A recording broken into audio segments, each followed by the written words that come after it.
ദിവസത്തിന്റെ രാത്രി സമയത്തിനായി നന്ദിയോടെ അങ്ങയെ സ്തുതിക്കുന്നു, സ്തോത്രം ചെയ്യുന്നു.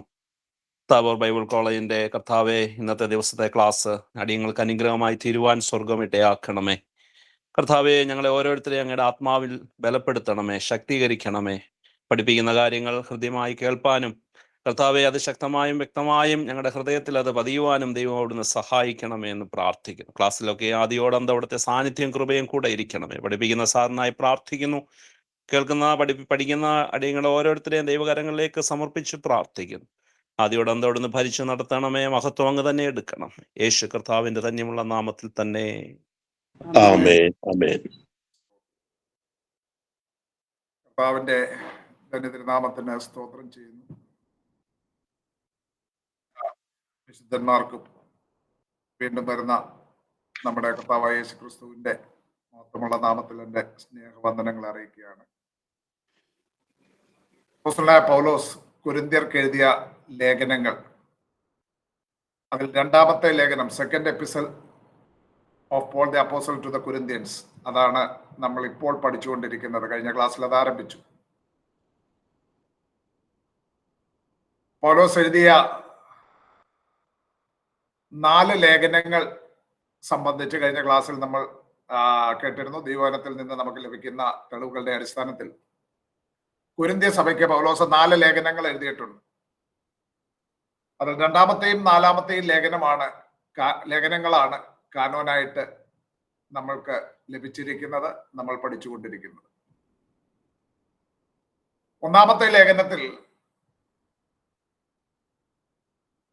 അപ്പോസ്തലനായ പൗലോസ് തന്റെ 3-ാം യാത്രയിൽ എഫെസോസിൽ പാർക്കുമ്പോൾ കൊരിന്തിൽ നിന്നും ചിലർ, ക്ലോവയുടെ ഭവനക്കാരെന്ന് പറയുന്ന ചിലർ വന്ന് കൊരിന്ത്യ സഭയിൽ ഉണ്ടായ ചില വിഷയങ്ങൾ പൗലോസിന്റെ മുൻപാകെ അവതരിപ്പിക്കുകയും അവയ്ക്ക് പൗലോസ് പ്രബോധനങ്ങൾ നൽകിക്കൊടുക്കുകയും ചെയ്യുന്നു. അതുകൂടാതെ ചില സഹോദരന്മാർ ചില സംശയങ്ങൾ എഴുതി അയച്ച് പൗലോസിനോട് ചോദിക്കുന്നതിന് അദ്ദേഹം മറുപടി നൽകിക്കൊടുക്കുന്നു.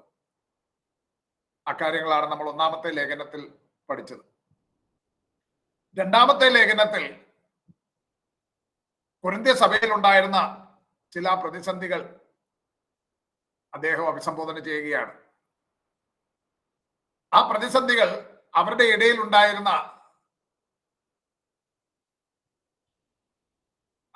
ചില ഭിന്നതകൾ, അതായത് ഒന്നാമത്തെ ലേഖനത്തിൽ പറയുന്നത് പോലുള്ള ഭിന്നതകളല്ല. ഒന്നാമത്തെ ലേഖനത്തിൽ ചിലർ പൗലോസിന്റെ പക്ഷക്കാർ, ചിലർ അപ്പൊല്ലോസിന്റെ പക്ഷം, ചിലർ കേഫാവിന്റെ പക്ഷം, ചിലർ ക്രിസ്തുവിന്റെ പക്ഷം എന്ന് വേർതിരിഞ്ഞുകൊണ്ട് വിവിധ പക്ഷങ്ങൾ സഭയ്ക്കുള്ളിൽ. എന്നാൽ ഇവിടെ രണ്ടാം ലേഖനത്തിൽ അദ്ദേഹം അഭിസംബോധന ചെയ്യുന്നത് വ്യത്യസ്തമായ സാമൂഹികവും സാമ്പത്തികവും ധാർമ്മികവുമായുള്ള പശ്ചാത്തലങ്ങളുള്ള വ്യക്തികൾ തമ്മിൽ, ഭാഷകൾ വ്യത്യസ്തമായ വ്യക്തികൾ തമ്മിലുള്ള സാമൂഹികം, സാമ്പത്തികം, ഭാഷാപരമായിട്ടുള്ള, സാംസ്കാരികമായിട്ടുള്ള എല്ലാ വിഭജനങ്ങൾ, വ്യത്യസ്ത പശ്ചാത്തലങ്ങളുള്ളവർ കൊരിന്തിലുണ്ടായിരുന്നു. റോമൻ സംസ്കാരവും പാരമ്പര്യവും പിന്തുടർന്നിരുന്നവർ, യവന ചിന്തകളും വാക്ചാതുര്യവും ഇഷ്ടപ്പെട്ടിരുന്നവർ, യഹൂദ സംസ്കാരവും പാരമ്പര്യവും പിന്തുടരുവാൻ താല്പര്യപ്പെട്ടിരുന്നവർ, പിന്നെ സമൂഹത്തിലെ ഏറ്റവും താഴേക്കിടയിലുള്ള ഒരു ജനവിഭാഗം, അങ്ങനെയുള്ളവർ തമ്മിലുള്ള ഭിന്നതകൾ, അതൊരു പ്രധാന വിഷയമായിട്ട് അദ്ദേഹം ഈ ലേഖനത്തിൽ അദ്ദേഹം അഭിസംബോധന ചെയ്യുകയാണ്. രണ്ടാമത് ഒരു വലിയ പ്രശ്നം ജൂദൈസേഴ്സ് എന്ന് പറയുന്ന യഹൂദ മതത്തിന്റെ ആചാരാനുഷ്ഠാനങ്ങൾ പിന്തുടരുവാൻ ആഗ്രഹിച്ചിരിക്കുന്ന ചിലർ, അവർ ക്രിസ്തീയ വിശ്വാസത്തിൽ വന്ന ശേഷവും യഹൂദ മര്യാദകൾ പിന്തുടരുവാൻ താല്പര്യം കാണിക്കുകയും അതിനായിട്ട് ജനങ്ങളെ നിർബന്ധിക്കുകയും ചെയ്തു വന്നിരുന്നു. അങ്ങനെയുള്ള ചില ശുശ്രൂഷക്കാർ യഹൂദ്യയിൽ നിന്ന്, യെരുശലേമിൽ നിന്ന് വന്ന് കൊരിന്തിലേക്ക് വന്ന് അവർ പൗലോസിന്റെ ആ അപ്പോസ്തലത്വത്തെ തന്നെ തള്ളിപ്പറഞ്ഞുകൊണ്ട് പൗലോസ് പഠിപ്പിച്ച ഉപദേശങ്ങളെയും തള്ളിക്കളയുവാൻ ജനത്തെ പ്രേരിപ്പിച്ചുകൊണ്ടിരുന്നു. അപ്പോൾ ആ വിഷയമാണ് പൗലോസ് പിന്നീട് ഇതിന്റെ രണ്ടാം ഭാഗത്തിൽ അഭിസംബോധന ചെയ്തിരിക്കുന്നത്. കഴിഞ്ഞ ക്ലാസ്സിൽ ആ കാര്യങ്ങളൊക്കെ ഞാൻ ഓർമ്മിപ്പിച്ചതാണ്. സ്റ്റുഡൻസ് എല്ലാവരും കയറുവാനായിട്ടാണ് ഞാനത് ആമുഖമായിട്ട് അത്രയും കാര്യങ്ങൾ പറഞ്ഞത്.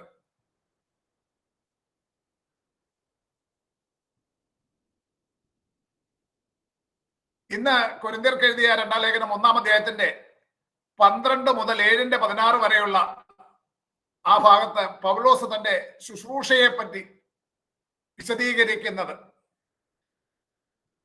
പൗലോസ് തന്റെ ശുശ്രൂഷയെ പറ്റി വിശദീകരിക്കുന്നത് അതാണ് നമ്മൾ ആദ്യമായി പഠിക്കുവാൻ പോകുന്നത്.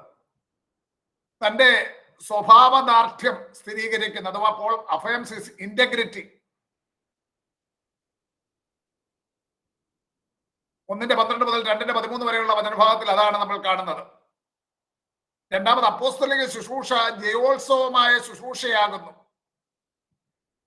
2-ാം അധ്യായം 14 മുതൽ 6-10 വരെയുള്ള ഒരു പ്രധാനപ്പെട്ട ഒരു ഭാഗം അപ്പോസ്തലിക ശുശ്രൂഷ അത് ജയോത്സവമായ ശുശ്രൂഷയാകുന്നു എന്നുള്ളത് അദ്ദേഹം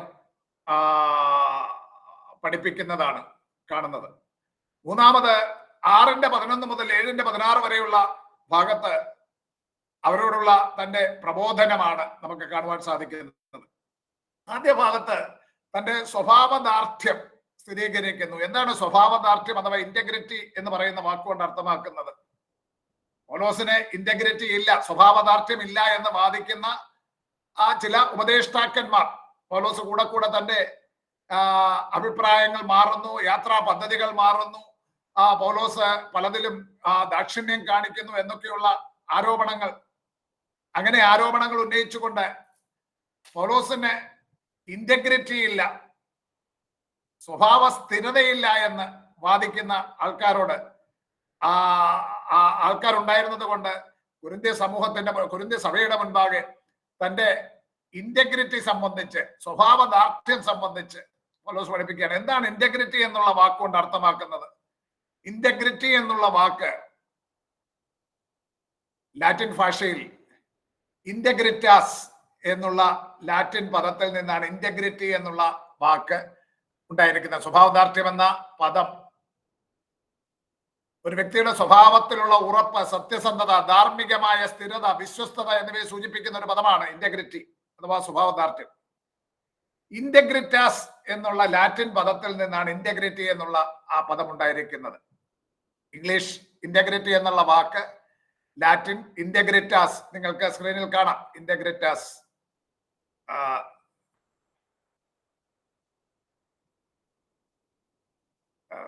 ഞാനത് കൊടുത്തിട്ടില്ലല്ലേ?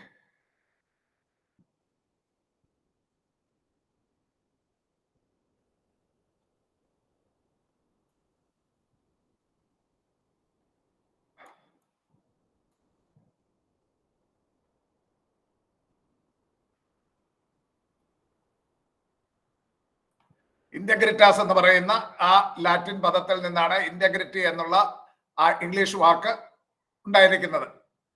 ഇന്റഗ്രിറ്റാസ് എന്നുള്ള ആ ലാറ്റിൻ വാക്കിന് സൗണ്ട്നെസ്, സൗണ്ട്നെസ് അഥവാ അവസ്ഥാഭദ്രത, നല്ല അവസ്ഥ,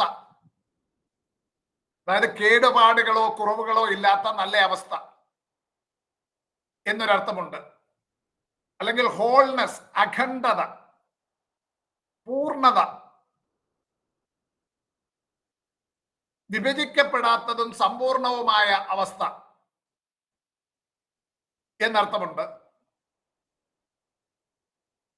മറ്റൊരർത്ഥം completeness, Sampoornata, completeness, Sampoornata.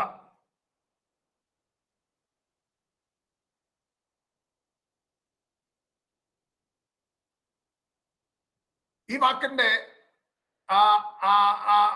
Root word എന്ന് പറയുന്നത് ഇന്റിജർ എന്ന് പറയുന്ന ലാറ്റിൻ പദമാണ്. ഇന്റിജർ എന്ന് പറഞ്ഞാൽ നമുക്കറിയാം, ഇംഗ്ലീഷിൽ നമ്മൾ സംഖ്യ പഠിക്കുമ്പോൾ, മാത്സ് പഠിക്കുമ്പോൾ ഇന്റിജേഴ്സ് എന്ന് പറയും. ഹോൾ നമ്പേഴ്സ് 1 2 3 4 അല്ലെങ്കിൽ 0 to -, ആണെങ്കിൽ ശരി, ഡിവൈഡ് ചെയ്യാത്ത നമ്പർ. ഹാഫ് എന്ന് പറയുന്നത് ഒരു റാഷണൽ നമ്പറാണ്.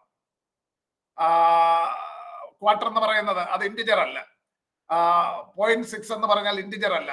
എന്നാൽ 0, 1, 2, 3, 4, 5, 6 എന്ന് പറയുന്നത് ഇന്റിജർ ആണ്. ഫുൾ ആയിട്ടുള്ള നമ്പേഴ്സ്, അതാണ് ഇന്റിജേഴ്സ്. അത് തന്നെയാണ് ഇന്റിജർ എന്നുള്ള വാക്കിൽ നിന്നാണ് ഇന്റഗ്രിറ്റാസ് എന്നുള്ള ലാറ്റിൻ പദം. അതിന്റെ റൂട്ട് വേർഡ് ഇന്റിജർ ആണ്. വിഭജിക്കപ്പെടാത്തത് അല്ലെങ്കിൽ ഭിന്നമല്ലാത്തത്, അഖണ്ഡമായത്, കേടുകൾ സംഭവിക്കാത്തത് എന്നൊക്കെയാണ് ഈ പദത്തിന്റെ അർത്ഥം.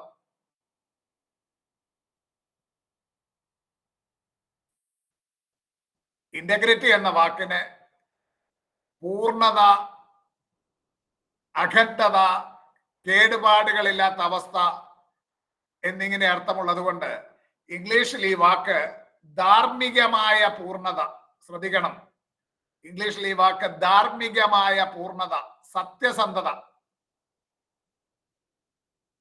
അഴിമതിയില്ലാത്ത അവസ്ഥ എന്നിവയെ പറ്റി പറയുവാൻ ഉപയോഗിക്കുന്ന ഒരു പദമാണ്. ഒരു ഇന്റഗ്രിറ്റി ഉള്ള വ്യക്തി എന്നാൽ സ്ഥിരതയുള്ളതും വിഭജിക്കപ്പെടാത്തതുമായ പ്രവർത്തനങ്ങളും തത്വങ്ങളുമുള്ള ഒരാളായി കണക്കാക്കപ്പെടുന്ന ഒരു പ്രിൻസിപ്പിളുള്ള വ്യക്തിയാണ്. ഇവിടെ ഒന്നും മറ്റൊരിടത്ത് മറ്റൊന്നും പറയുന്നവനല്ല ഇന്റഗ്രിറ്റി ഉള്ളവൻ. അകത്തൊന്നും പുറത്തൊന്നും മറ്റൊന്നുമില്ലാതെ വാക്കുപോലെ തന്നെ പ്രവർത്തിക്കുന്ന സ്വഭാവം. ഇതിന് മറ്റൊരർത്ഥം എൻഡെയർ, നോട്ട് കാസ്ട്രേറ്റഡ്, ആണത്വമുള്ളവൻ എന്നാണ് അതിന്റെ മറ്റൊരർത്ഥം. നിലപാടുകളിൽ സ്ഥിരതയുള്ളവൻ, വാക്കും പ്രവൃത്തിയും ഒരുപോലെയുള്ളവൻ, ഇവിടെയൊന്നും മറ്റൊരിടത്ത് മറ്റൊന്നും പറയാത്ത അവൻ എന്നിങ്ങനെയാണ് ഇന്റഗ്രിറ്റി എന്നുള്ള വാക്കുകൊണ്ട് അർത്ഥമാക്കുന്നത്. 2 കൊരിന്ത്യർ 1:12 മുതൽ 2:13 വരെയുള്ള ഭാഗത്ത് പൗലോസ് തന്റെ ഇന്റഗ്രിറ്റി സംബന്ധിച്ച്, സ്വഭാവദാർഢ്യം സംബന്ധിച്ച് സംസാരിക്കുകയാണ്. പൗലോസിനെ സംബന്ധിച്ച് അദ്ദേഹം തന്റെ അപ്പോസ്തലിക ശുശ്രൂഷയിലും വ്യക്തിപരമായ ഇടപെടലുകളിലും കാണിച്ച സത്യസന്ധതയും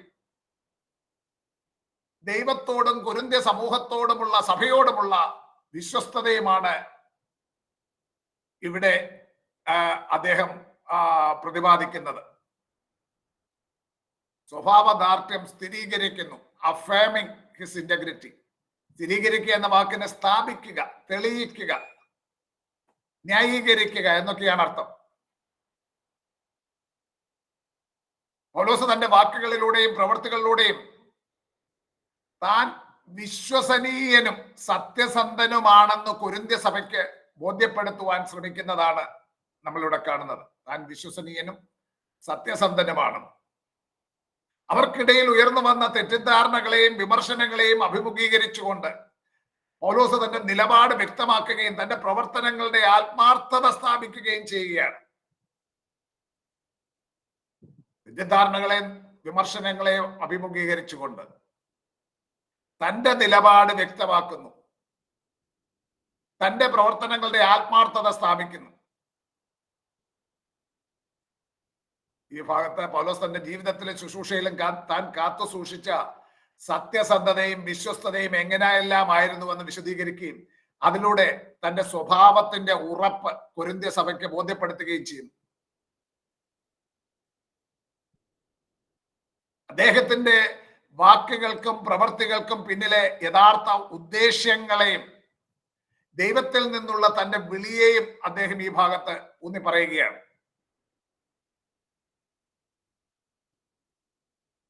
യെരുശലേമിൽ നിന്ന് വന്ന പ്രഭാവശാലികൾ എന്ന് പുകഴ് പറഞ്ഞിരുന്ന ഉപദേഷ്ടാക്കന്മാർ പൗലോസിന് വിരോധമായി ഉന്നയിച്ച ആരോപണങ്ങൾ ചിലത് അദ്ദേഹം തന്റെ യാത്രാ പദ്ധതികൾ കൂടെ മാറ്റം വരുത്തുന്നു, താൻ വാഗ്ദാനം പാലിക്കുന്നില്ല, അല്ലെങ്കിൽ ചാബല്യം കാട്ടുന്നു. 2 കൊരിന്ത്യർ 1:17 വാക്യത്തിൽ പറയുന്നുണ്ട്, അദ്ദേഹം ചാബല്യം കാട്ടുന്നു എന്ന് പറയുന്നു. ഞാൻ ചാബല്യം കാണിച്ചുവോ എന്ന് പൗലോസ് ചോദിക്കുന്നതിന് കാരണം അവരങ്ങനെ ആരോപണം ഉന്നയിക്കുന്നത് കൊണ്ടാണ്. അവന് സ്വഭാവദാർഢ്യമില്ല എന്ന് അവർ ആരോപിക്കുകയാണ്. കൂടാതെ പൗലോസ് ഒരിക്കൽ ശിക്ഷിച്ചവനോട് പെട്ടെന്ന് ക്ഷമിക്കുന്നു. അതും ഒരു കുറവായിട്ട് അവർ ചൂണ്ടിക്കാണിക്കുകയാണ്. ഈ വചനഭാഗത്തിൽ ഒന്നാമത് അവർ ആരോപിക്കുന്ന ആരോപണം അദ്ദേഹം തന്റെ യാത്രാ പദ്ധതികൾക്ക് മാറ്റം വരുത്തുന്നു. മറ്റൊന്ന് പാപം ചെയ്തവനോട് ക്ഷമിക്കുന്നു. വേറൊന്ന് കൊരിന്തിലുള്ള വിശ്വാസികളോട് പൗലോസിനുള്ള കരുതൽ. ഓക്കെ, യാത്രാ പദ്ധതികൾക്ക് മാറ്റം വരുത്തുന്നതിന്റെ കാരണം പൗലോസ് പറയുകയാണ്.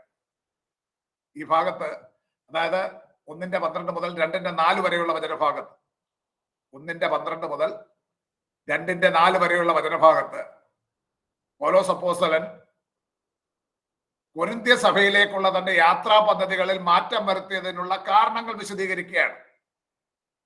കൊരിന്ത്യ സഭയിൽ ചില തെറ്റിദ്ധാരണകളും വിമർശനങ്ങളും ഉയർന്നു വന്നതിന്റെ പശ്ചാത്തലത്തിലാണ് ഈ വിശദീകരണം. കൊരിന്ത് വഴിയായി മക്കദോന്യക്ക് പോകുവാനും മക്കദോന്യയിൽ നിന്ന് കൊരിന്തിലേക്ക് മടങ്ങി വന്നിട്ട് അവരുടെ ധർമ്മശേഖരവുമായി യെരുശലേമിലേക്ക് പോകുവാനുമായിരുന്നു പൗലോസ് നിശ്ചയിച്ചിരുന്നത്. 1:15-16 വാക്യങ്ങൾ വായിക്കുമ്പോൾ നമുക്കത് കാണുവാൻ സാധിക്കും. 1-15-16 വാക്യങ്ങളിൽ അത് പറയുന്നുണ്ട്. ഇങ്ങനെ ഉറച്ചിട്ട് നിങ്ങൾക്ക് രണ്ടാമതൊരു അനുഗ്രഹം ഉണ്ടാകണമെന്ന് വെച്ച് മുൻപേ നിങ്ങളുടെ അടുക്കൽ വരുവാനും ആ വഴിയായി മക്കദോന്യക്ക് പോയി പിന്നെയും മക്കദോന്യയിൽ നിന്ന് നിങ്ങളുടെ അടുക്കൽ വരുവാനും നിങ്ങളാൽ യഹൂദിയയിലേക്ക് യാത്ര അയക്കപ്പെടുവാനും ഞാൻ വിചാരിച്ചിരുന്നു. ഇതായിരുന്നു അദ്ദേഹത്തിന്റെ കാര്യപരിപാടി, പദ്ധതി ഇതായിരുന്നു. എന്നാൽ താൻ മുൻ നിശ്ചയിച്ചതുപോലെ അവരെ സന്ദർശിക്കുവാൻ പൗലോസിന് സാധിച്ചില്ല. അതുകൊണ്ട് അവന്റെ പ്രതിയോഗികൾ അവനെതിരെ ആക്ഷേപം ഉന്നയിക്കുകയാണ്. 12-ാം വാക്യം, 1:12 വാക്യം ഒന്ന് വായിച്ചാട്ട്. ഞങ്ങൾ ലോകത്തിൽ വിശേഷാൽ നിങ്ങളോട് ജഡജ്ഞാനത്താലല്ല ദൈവകൃപയിലത്രേ ദൈവം നൽകുന്ന വിശുദ്ധിയിലും നിർമ്മലതയിലും പെരുമാറിയിരിക്കുന്നു എന്ന് ഞങ്ങളുടെ മനസാക്ഷിയുടെ സാക്ഷ്യം തന്നെ ഞങ്ങളുടെ പ്രശംസ.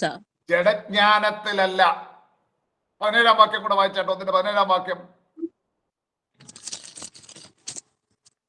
ഇങ്ങനെ വിചാരിച്ചതിൽ ഞാൻ ചാബല്യം കാണിച്ചുവോ, അല്ലെങ്കിൽ എന്റെ വാക്ക് ഉവ്വ് ഉവ്വ് ഇല്ല ഇല്ല എന്നാകുവാൻ തക്കവണ്ണം എന്റെ നിരൂപണം ജഡീക നിരൂപണമോ? നോക്കുക, ജഡജ്ഞാനത്തിലാകുന്നു അദ്ദേഹം പ്രവർത്തിക്കുന്നത്, അവന്റെ നിരൂപണങ്ങൾ ജഡീകമാകുന്നു എന്നിങ്ങനെ പ്രതിയോഗികൾ ആക്ഷേപിച്ചു. അതുകൊണ്ടാണ് പൗലോസ് അങ്ങനെ പറയുന്നത്. എന്നാൽ അദ്ദേഹത്തിന്റെ യാത്രാ പദ്ധതികൾക്ക് മാറ്റം വരുത്തുവാൻ ന്യായമായ കാരണങ്ങൾ ഉണ്ടായിരുന്നു.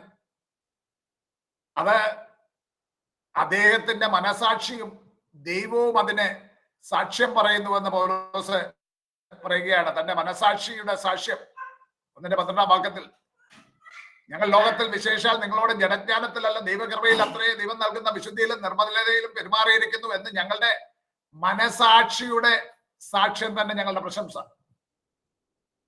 മനസാക്ഷിയുടെ സാക്ഷ്യം. തന്റെ കാര്യപരിപാടികൾക്കെല്ലാം ജഡജ്ഞാനത്തിലല്ല ദൈവകൃപയിൽ ആശ്രയിച്ചുകൊണ്ട് വിശുദ്ധിയിലും നിർമ്മലതയിലും നിവർത്തിക്കപ്പെട്ടിരിക്കുന്നുവെന്ന് തന്റെ കോൺഷ്യൻസ്, മനസാക്ഷി പൗലോസിന് ഉറപ്പ് നൽകുന്നുണ്ട്.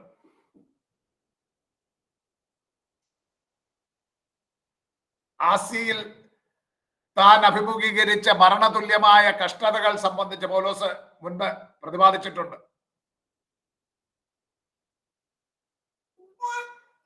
അവരുടെ അടുക്കൽ മുൻപ് വാഗ്ദാനം ചെയ്ത സമയത്ത് എത്താൻ കഴിയാഞ്ഞതിന്റെ ഒരു കാരണം ആസിയിൽ വെച്ചുണ്ടായ കഷ്ടതകളായിരുന്നുവെന്ന് പൗലോസ് വ്യക്തമാക്കുന്നു.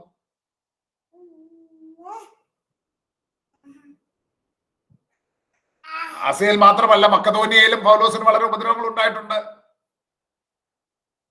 1 തെസ്സലോനിക്കർ 2:2 വാക്യത്തിൽ അദ്ദേഹം അത് പറയുന്നുണ്ട്. ഞങ്ങൾ ഫിലിപ്പിയിൽ വെച്ച് വളരെ കഷ്ടവും അപമാനവും അനുഭവിച്ചിട്ടും വലിയ പോരാട്ടത്തോടെ ദൈവത്തിന്റെ സുവിശേഷം നിങ്ങളോട് പ്രസംഗിപ്പാൻ ഞങ്ങളുടെ ദൈവത്തിൽ ധൈര്യപ്പെട്ടിരുന്നു.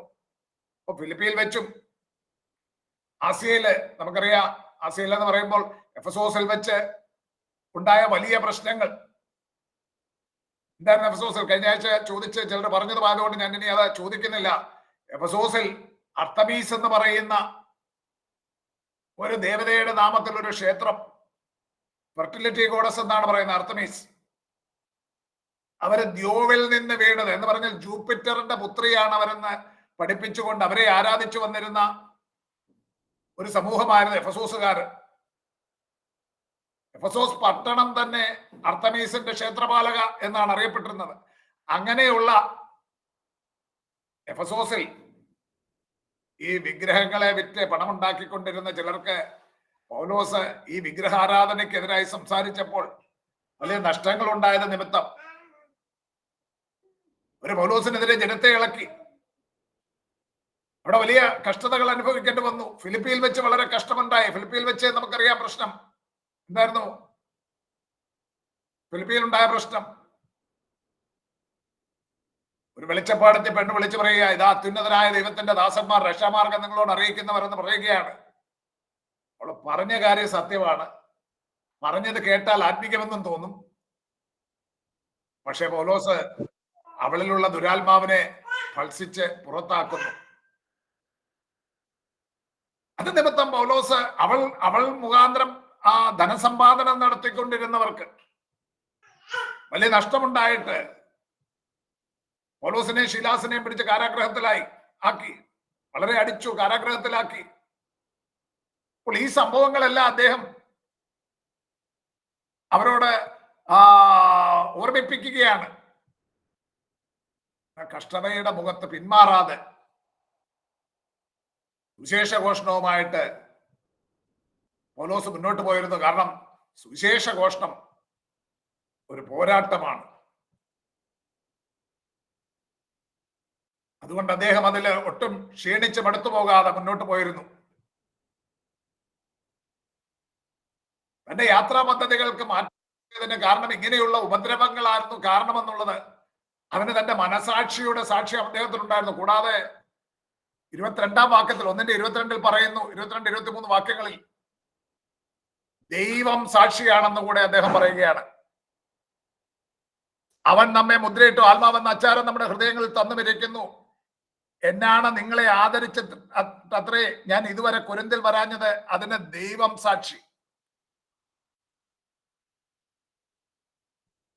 22-ാം വാക്യത്തിൽ 23-ാം വാക്യത്തിൽ പറയുന്നുണ്ട്, നിങ്ങളെ ആദരിച്ചിട്ടത്രേ. 23 അവരോടുള്ള കരുതൽ കൊണ്ടാണ് താൻ വരാഞ്ഞതെന്ന് അദ്ദേഹം പറയുകയാണ്. ഈ ഭാഗത്ത് പൗലോസ് അപ്പോസ്തലൻ കൊരിന്ത്യ സഭയിലേക്കുള്ള തന്റെ യാത്രാ പദ്ധതിക്ക് മാറ്റം വരുത്തിയതിന്റെ കാരണങ്ങളെ കുറിച്ച് വിശദീകരിക്കുമ്പോൾ തന്റെ വാക്കുകൾക്ക് താൻ അവരുടെ തെറ്റിദ്ധാരണകളെയും വിമർശനങ്ങളെയും അഭിമുഖീകരിക്കുമ്പോൾ പൗലോസ് പറയുന്ന ന്യായങ്ങൾക്ക് ദൈവം സാക്ഷിയാണെന്ന് ഉറപ്പിച്ചു പറയുകയാണ്. 23-ാം വാക്യത്തിൽ ദൈവം സാക്ഷിയാണ്. കൊരിന്ത്യ സഭയെ ആദരിക്കുന്നതിനാൽ, അവരെ സ്നേഹിക്കുന്നതിനാലാണ് അവരുടെ അടുക്കത്തേക്ക് താൻ വരാതിരുന്നത്. കാരണം 2-ാം അധ്യായത്തിന്റെ 1-ാം വാക്യത്തിൽ പറയുന്നുണ്ട്, ഞാൻ വീണ്ടും നിങ്ങളുടെ അടുക്കൽ വരുന്നത് ദുഃഖത്തോടെ ആകരുത് എന്ന് ഞാൻ നിർണയിച്ചു. ഇതിനു മുമ്പ് ഞാൻ പറഞ്ഞല്ലോ, ആദ്യം താൻ തന്റെ 2-ാമത്തെ മിഷണറി യാത്രയിൽ കൊരിന്തിൽ വന്നു. 1 ആണ്ടും 6 മാസവും അവിടെ പാർത്ത് സുവിശേഷ ഘോഷണം നടത്തി. അങ്ങനെ കൊരിന്ത്യ സഭയുണ്ടായി, കൊരിന്തിലൊരു സഭയുണ്ടായി. പിന്നെ താൻ തന്റെ 3-ാമത്തെ മിഷണറി യാത്രയിൽ എഫസോസിലായിരിക്കുമ്പോൾ ഒരു ഷോർട്ട് ട്രിപ്പ്, ഒരു ഹ്രസ്വമായ സന്ദർശനം കൊരിന്തിലേക്ക് പോയി വന്നു. കാരണം അവരുടെ ഇടയിൽ ഉണ്ടായിരുന്ന ചില തെറ്റുകൾ കണ്ടിട്ട് അദ്ദേഹത്തിന് വളരെ ദുഃഖമുണ്ടായി.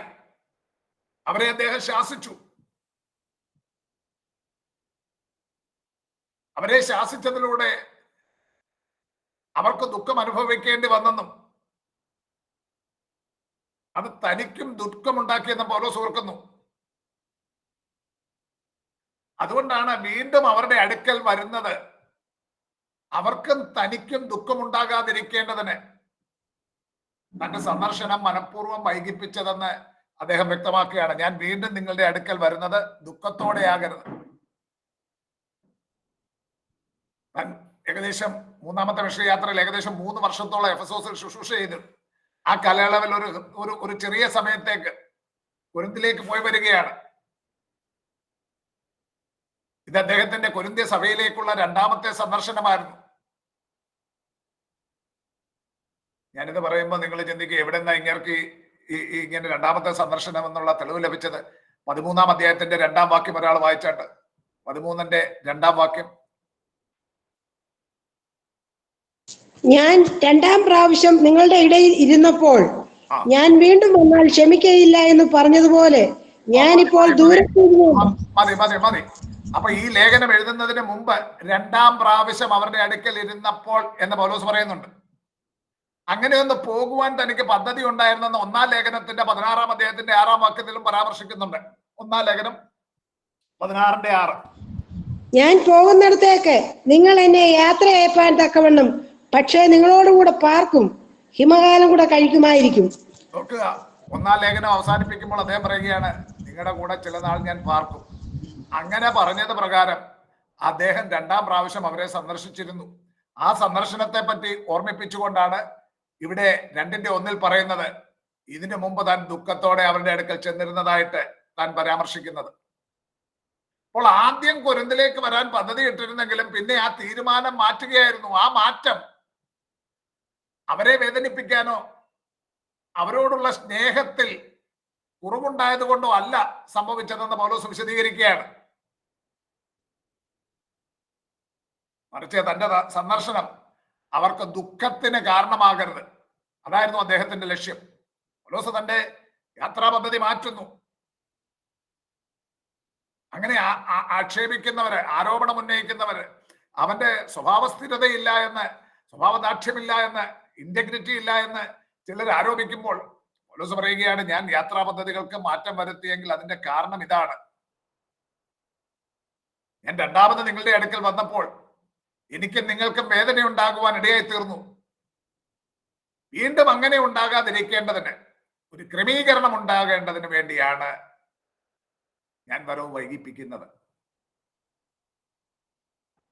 2-ാം അധ്യായത്തിന്റെ 3-4 വാക്യങ്ങളൊന്ന് വായിച്ച്. 2-ന്റെ 3-4 വാക്യങ്ങൾ. ഞാൻ ഇത് തന്നെ എഴുതിയത്, ഞാൻ വന്നാൽ എന്നെ സന്തോഷിപ്പിക്കേണ്ടിയവരാൽ ദുഃഖമുണ്ടാകരുത് എന്ന് വെച്ചും എന്റെ സന്തോഷം നിങ്ങൾക്ക് എല്ലാവർക്കും സന്തോഷമായിരിക്കുമെന്ന് നിങ്ങളെ എല്ലാവരെയും കുറിച്ച് വിശ്വസിച്ചിരിക്കൊണ്ടുമാകുന്നു. വളരെ കഷ്ടവും മനോവ്യസനവും ഉണ്ടായിട്ട് വളരെ കണ്ണുനീരോടും കൂടി ഞാൻ നിങ്ങൾക്ക് എഴുതിയത് നിങ്ങൾ ദുഃഖിക്കേണ്ടതിനല്ല, എനിക്ക് നിങ്ങളോടുള്ള വലിയ സ്നേഹം നിങ്ങൾ അറിയേണ്ടതിനത്രേ. നോക്കൂ, കണ്ണുനീരോടുകൂടെയുള്ള ഒരു ലേഖനം താൻ അവർക്ക് എഴുതിയതിനെ കുറിച്ച് പൗലോസ് ഇവിടെ സൂചിപ്പിക്കുകയാണ്. കണ്ണുനീരോടുകൂടി ഒരു ലേഖനം എഴുതി. ആ ലേഖനം അവരെ വേദനിപ്പിക്കുവാൻ ഉദ്ദേശിച്ചുള്ളതായിരുന്നില്ല. മറിച്ച് അദ്ദേഹം അവിടെ സൂചിപ്പിക്കുന്നതാണ്, അതിയായ സ്നേഹം അവരെ അറിയിക്കുവാനും അവർ അനുതപിക്കുവാൻ വേണ്ടിയായിരുന്നു. അവരുടെ നന്മയും ആശ്വാസവുമായിരുന്നു പൗലോസ് ലക്ഷ്യമിട്ടത്. ചുരുക്കത്തിൽ 2 കൊരിന്ത്യർ 1-12 മുതൽ 2-4 വരെയുള്ള ഭാഗത്ത് പൗലോസ് കൊരിന്ത്യ സഭയിലേക്കുള്ള തന്റെ യാത്രാ പദ്ധതികളിൽ മാറ്റം വരുത്തിയതിന്റെ കാരണം അവരോടുള്ള ആഴമായ സ്നേഹമാണെന്ന് വിശദീകരിക്കുകയാണ്. അവരെ വേദനിപ്പിക്കാതിരിക്കാൻ, അവർക്ക് ആശ്വാസം നൽകാനുമാണ് താൻ പ്രവർത്തിച്ചത് എന്ന് അവൻ സ്ഥാപിക്കുകയാണ്. തന്റെ പ്രവർത്തനങ്ങളെല്ലാം സ്വന്തം ഇഷ്ടപ്രകാരമല്ല, കർത്താവിന്റെ ഹിതപ്രകാരമായിരുന്നു എന്ന് പൗലോസ് വ്യക്തമാക്കുന്നു. 1-ാമത്തെ ലേഖനത്തിന്റെ അവസാന ഭാഗത്തേക്ക് വരുമ്പോൾ നമ്മൾ പറഞ്ഞതാണ്, ഒരു ശുശ്രൂഷകനെ ഒരു സുശേഷകനെ സംബന്ധിച്ചിടത്തോളം പ്ലാനിംഗ് ഉണ്ടായിരിക്കണം. പൗലോസിന് അങ്ങനെ പ്ലാനിംഗ് ഉണ്ടായിരുന്നത് പൗലോസ് സൂചിപ്പിക്കുന്നു. അത് നമ്മൾ പ്രത്യേകം ഉദ്ധരിച്ച് പഠിച്ചതാണ്. അപ്പോൾ തന്നെ ഞാൻ സൂചിപ്പിച്ചു, അങ്ങനെ പദ്ധതി ഉള്ളപ്പോൾ തന്നെ അദ്ദേഹത്തിന്റെ കാര്യപരിപാടികളെ ദൈവമായി ചില മാറ്റങ്ങൾ വരുത്തുന്നുണ്ട് പലപ്പോഴും. അതാണ് ഇവിടെ പൗലോസ് സൂചിപ്പിക്കുന്നത്. തന്റെ പ്രവർത്തനങ്ങൾ സ്വന്തം ഇഷ്ടപ്രകാരമല്ല, കർത്താവിന്റെ ഹിതപ്രകാരമായിരുന്നു എന്ന് പൗലോസ് വ്യക്തമാക്കുന്നു. 1-ാം അധ്യായം 16-ന്റെ 7-ാം വാക്യം ഒന്ന് വായിച്ചു. 1-ാം ലേഖനം 16-ന്റെ 7. 1-ാം ലേഖനം 16-ന്റെ 7. കർത്താവ് അനുവദിച്ചാൽ കുറെ കാലം നിങ്ങളോട് കൂടെ പാർക്കാൻ ആശിക്കുന്നത് കൊണ്ട് ഞാൻ ഈ കർത്താവ് അനുവദിച്ചാൽ, നോക്കൂ പൗലോസ് പറയുകയാണ് ഗോഡ് വില്ലിങ്, കർത്താവ് അനുവദിച്ചാൽ. പലപ്പോഴും പല കാര്യങ്ങളും പറയുമ്പോൾ ഞാൻ ഇന്നത് ചെയ്യും, ഞാൻ ഇന്നത് പോലെ പ്രവർത്തിക്കും എന്നൊക്കെ അങ്ങ് സധൈര്യം പറയുന്നത് സാധാരണമാണ്, നമ്മുടെ ഇടയിൽ സാധാരണമാണ്. എന്നാൽ ഞാൻ ഉള്ളവരെ മാതൃകയാക്കാൻ വേണ്ടി പറയുകയല്ലെങ്കിലും ഞാൻ പറയുകയാണ്, ഞാൻ കുറച്ചു നാൾ വിദേശ രാജ്യത്ത് ഗൾഫിൽ വർക്ക് ചെയ്തുകൊണ്ട് ഞാൻ പറയുകയാണ്, അവിടെ ഒരു അറബിയോട് സംസാരിച്ചാൽ അവൻ എത്ര ഉന്നത പൊസിഷനിലാണെങ്കിലും അവൻ പറയും ഇൻഷാ അല്ലാഹ്, ഗോഡ് വില്ലിങ് എന്ന് ചേർത്തേ അവർ പറയത്തുള്ളൂ. അവർ പക്ഷേ അങ്ങനെ പറഞ്ഞാൽ അതിന്റെ അർത്ഥം ഈ കാര്യം എന്നാണ് നമ്മുടെ അനുഭവം. ഓക്കെ, എന്തുവായിക്കൊള്ളട്ടെ, ഗോഡ് വില്ലിങ് എന്ന് ചേർത്ത് പറയുവാൻ നമ്മുടെ കല്യാണക്കുറികളിലൊക്കെ പണ്ട് ഡിഒ വോളന്റ് DV എന്നിടുമായിരുന്നു, ഗോഡ് വില്ലിങ്. ഇപ്പൊ അതൊന്നും ഇടാറില്ല. ഓക്കെ, കർത്താവ് അനുവദിച്ചാൽ. കാരണം നമ്മൾ ഒരു കാര്യം പറയുമ്പോൾ ഞാൻ ഇന്നത് ചെയ്യും എന്ന് പറയുവാൻ നമുക്കെങ്ങനെ സാധിക്കും? സാന്ദർഭികമായി അത് പറയുകയാണ്. യാക്കോബ് 4:13 മുതൽ 17 വരെയുള്ള വാക്യങ്ങൾ ഒന്ന് വായിച്ചു. യാക്കോബിന്റെ ലേഖനം 4-ാം അധ്യായത്തിന്റെ 13 മുതൽ 17 വരെയുള്ള വാക്യങ്ങൾ. ഇന്നോ നാളെയോ ഞങ്ങൾ ഇന്ന പട്ടണത്തിൽ പോയി അവിടെ ഒരാണ്ട് കഴിച്ച് വ്യാപാരം ചെയ്ത് ലാഭമുണ്ടാക്കും എന്ന് പറയുന്നവരെ കേൾക്കുവിൻ. നാളത്തേത് നിങ്ങൾ അറിയുന്നില്ലല്ലോ. നിങ്ങളുടെ ജീവൻ എങ്ങനെയുള്ളത്? അല്പനേരത്തേക്ക് കാണുന്നതും പിന്നെ മറഞ്ഞു പോകുന്നതുമായ ആവിയല്ലോ. കർത്താവിന് ഇഷ്ടമുണ്ടെങ്കിൽ ഞങ്ങൾ ജീവിച്ചിരുന്ന് ഇന്നത് ചെയ്യും എന്നല്ലയോ പറയേണ്ടത്. നിങ്ങളോ വമ്പ് പറഞ്ഞ് പ്രശംസിക്കുന്നു. ഈ വക പ്രശംസയെല്ലാം ദോഷമാകുന്നു. നന്മ ചെയ്യുവാൻ അറിഞ്ഞിട്ടും ചെയ്യാത്തവന് അത് പാപം തന്നെ. നോക്കൂ, ഞങ്ങൾ ഇന്നത് ചെയ്യുമെന്ന് പറയുവാൻ എങ്ങനെ സാധിക്കുന്നു? യാക്കോബ് ചോദിക്കുകയാണ്, നിങ്ങളുടെ ജീവൻ എങ്ങനെയുള്ളത്? ജീവനെ പറ്റി പറയുന്നത് അല്പനേരത്തേക്ക് കാണുന്നതും പിന്നെ മറഞ്ഞു പോകുന്നതുമായ ആവിയല്ലോ. ആവി സമാനമാണ് നമ്മുടെ ജീവൻ എന്ന് യാക്കോബ് അവിടെ ഓർമ്മിപ്പിക്കുകയാണ്. കർത്താവിന് ഇഷ്ടമുണ്ടെങ്കിൽ ഞങ്ങൾ ജീവിച്ചിരുന്ന് ഇന്നത് ചെയ്യും. ഇങ്ങനെയാണ് നാം പറയേണ്ടത്. പ്രിയരെ, നാം അങ്ങനെ നമ്മുടെ സംസാരങ്ങളിൽ ശ്രദ്ധിക്കുന്നത് നന്നായിരിക്കും. കർത്താവിന് ഇഷ്ടമാണെങ്കിൽ, കർത്താവിന് ഹിതമാണെങ്കിൽ. പൗലോസ് പറയുന്നത് ആത്മീക കാര്യങ്ങളാണ്, തന്റെ ശുശ്രൂഷയെ പറ്റിയാണെങ്കിൽ പോലും അവിടെ കർത്താവിന് ഹിതമാകുന്നുവെങ്കിൽ. ഇതായിരുന്നു അദ്ദേഹത്തിന്റെ ആറ്റിറ്റ്യൂഡ്.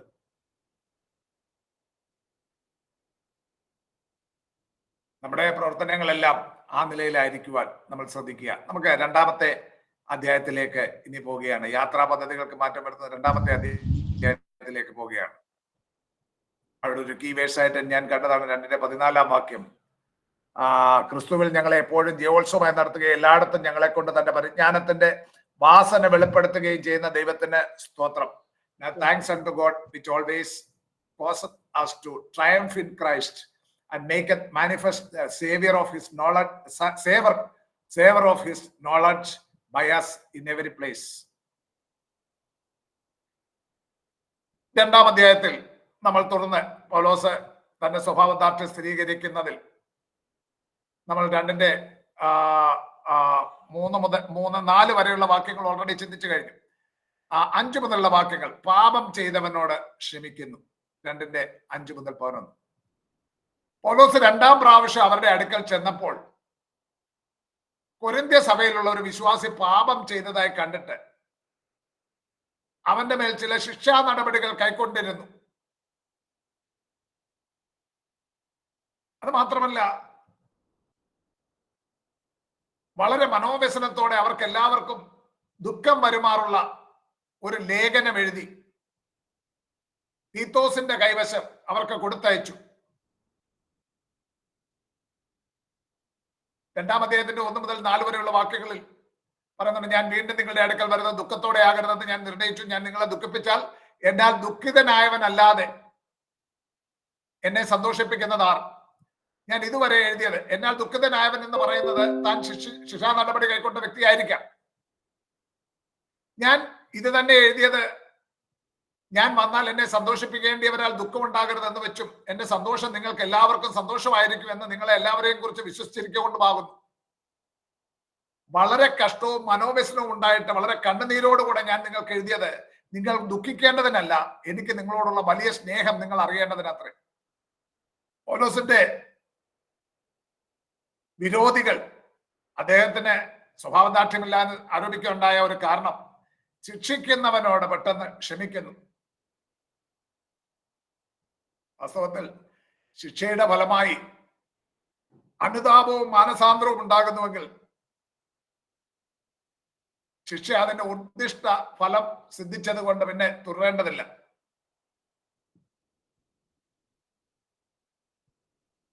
പൗലോസ് പാപം ചെയ്തവനോട് ക്ഷമിക്കുന്നു.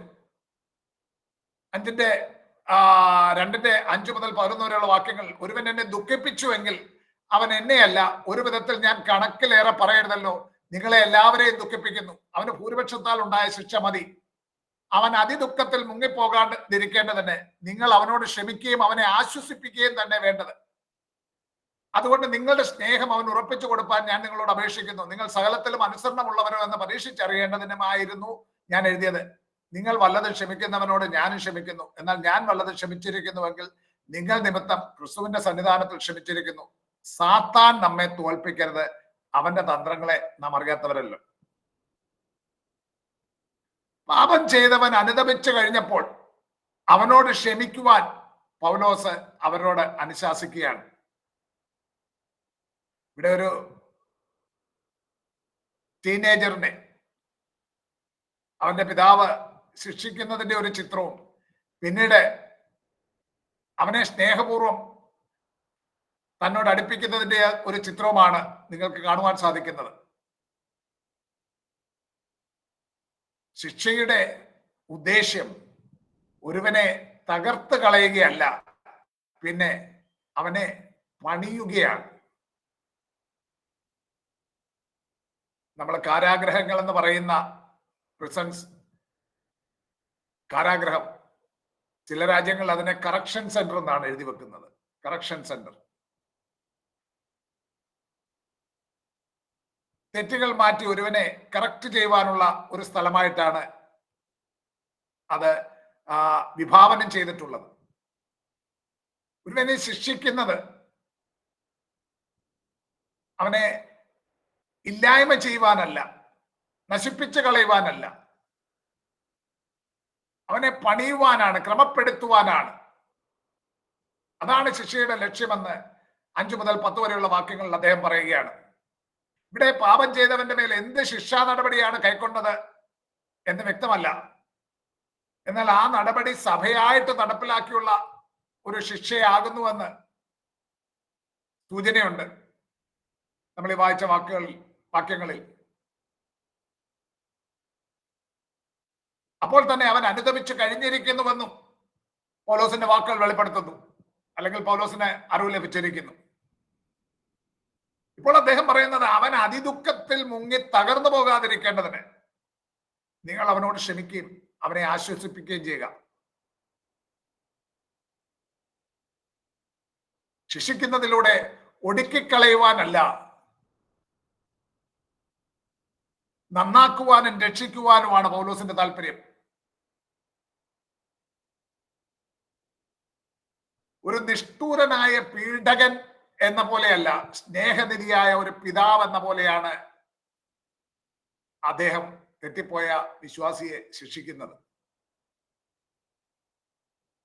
സ്നേഹനിധിയായ ഒരു പിതാവ് തന്റെ മക്കളെ ശിക്ഷിക്കുന്നത് പ്രതികാരം ചെയ്യുന്നത് പോലെയല്ല.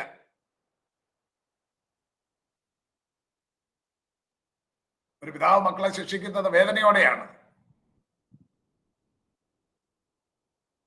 പൗലോസിന്റെ പിതൃസമാനമായ കരുണാർദ്രമായ ഹൃദയം ഈ വചനഭാഗത്ത് വെളിപ്പെടുകയാണ്. അദ്ദേഹം പറയുന്നു, പാപം ചെയ്തവൻ അതിദുഃഖത്തിൽ മുങ്ങിപ്പോകരുത്. പാപം ചെയ്തവൻ അതിദുഃഖത്തിൽ മുങ്ങിപ്പോകാതിരിക്കേണ്ടതിന് നിങ്ങൾ അവനോട് ക്ഷമിക്കണം. 7-ാം വാക്യം പറയുന്നത് അതിദുഃഖത്തിൽ മുങ്ങിപ്പോകരുത്. അവനെ ആശ്വസിപ്പിക്കണം, എല്ലാവരും അവനെ സ്നേഹിക്കണം എന്ന് അദ്ദേഹം ഉദ്ബോധിപ്പിക്കുകയാണ്. പാപം ചെയ്തവനോട് ക്ഷമിക്കുവാൻ പറയുന്നതിന്റെ മറ്റൊരു കാരണം പാപം ചെയ്തവൻ അവനോട് ക്രൂരമായി ഇടപെട്ടാൽ സാത്താന് പ്രവർത്തിക്കുവാൻ ഇടം ലഭിക്കുവാൻ ഇടയുണ്ട്. 11-ാം വാക്യം അതല്ലേ പറയുന്നത്, സാത്താൻ നമ്മെ തോൽപ്പിക്കരുത്, അവന്റെ തന്ത്രങ്ങളെ നാം അറിയാത്തവരല്ലല്ലോ. അവൻ ചെയ്തവൻ അനുദപിച്ചു കഴിഞ്ഞപ്പോൾ അവനോട് ക്ഷമിക്കുവാനും അവനെ യഥാസ്ഥാനപ്പെടുത്തുവാനും പൗലോസ് അവരോട് അനുശാസിക്കുകയാണ്. അവൻ അതിദുഃഖത്തിൽ മുങ്ങിപ്പോകാതിരിക്കേണ്ടതിന് മാത്രമല്ല, സഭയുടെ പൊതുവായ അനുഗ്രഹത്തിന് വേണ്ടി.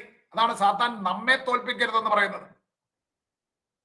അവൻ അതിദുഃഖത്തിൽ മുങ്ങിപ്പോകാതിരിക്കേണ്ടതിന് മാത്രമല്ല, സഭയുടെ പൊതുവായ അനുഗ്രഹത്തിന് വേണ്ടി കൂടെയാണ് അദ്ദേഹം ഇപ്രകാരം ചെയ്യുന്നത്. വിശ്വാസികൾക്കിടയിൽ വിടവുണ്ടാകുമ്പോൾ പിശാചിന് പ്രവർത്തിക്കുവാനുള്ള അവസരമാകും. സാത്താൻ എന്നുള്ള വാക്കിന്റെ അർത്ഥം അഡ്വേഴ്സറി, പ്രതിയോഗി എന്നാണ്.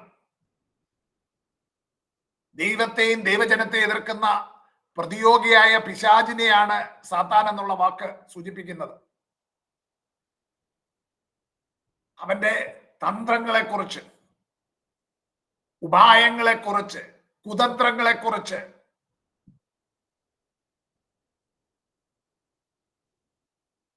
നാം അജ്ഞരല്ലല്ലോ, അറിവില്ലാത്തവരല്ലല്ലോ, ബോധമില്ലാത്തവരല്ലല്ലോ. സാത്താന്റെ ശക്തിയെ വീണ്ടെടുക്കപ്പെട്ട ദൈവജനം ഭയപ്പെടേണ്ടതില്ല. സാത്താന്റെ ശക്തിയെ ഭയപ്പെടേണ്ടതില്ല. ആരാ? കർത്താവിന്റെ രക്തത്താൽ മുദ്രയിടപ്പെട്ടിരിക്കുന്ന ദൈവത്തിന്റെ ജനം, വീണ്ടെടുക്കപ്പെട്ട ദൈവജനം അവന്റെ ശക്തിയെ ഭയപ്പെടേണ്ടതില്ല. നമ്മുടെ കർത്താവ് കാൽവറി ക്രൂശിൽ അവന്റെ തല തകർത്തിരിക്കുകയാണ്. പിന്നെ നാം സൂക്ഷിക്കേണ്ടത് എന്താണ്? നാം സൂക്ഷിക്കേണ്ടത് എന്താണ്? അവന്റെ തന്ത്രങ്ങൾ. അവന്റെ തന്ത്രങ്ങളാൽ വശീകരിക്കപ്പെടാതിരിക്കാൻ. 11-ാം അധ്യായത്തിന്റെ 3-ാം വാക്യം ഒന്ന് വായിച്ചാട്ട്.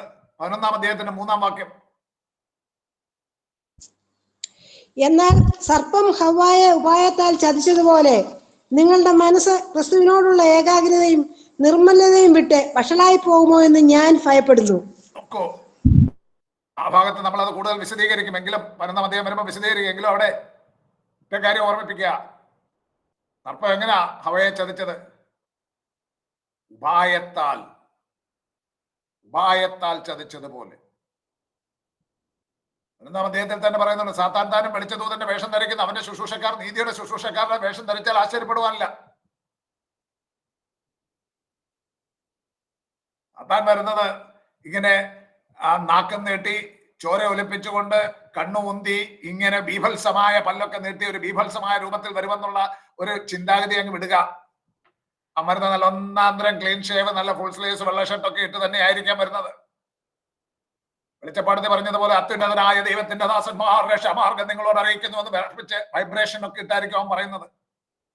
നമുക്ക് വൈബ്രേഷൻ വേണമല്ലോ എന്തെങ്കിലുമൊക്കെ അക്സെപ്റ്റ് ചെയ്യണമെന്നുണ്ടെങ്കിൽ.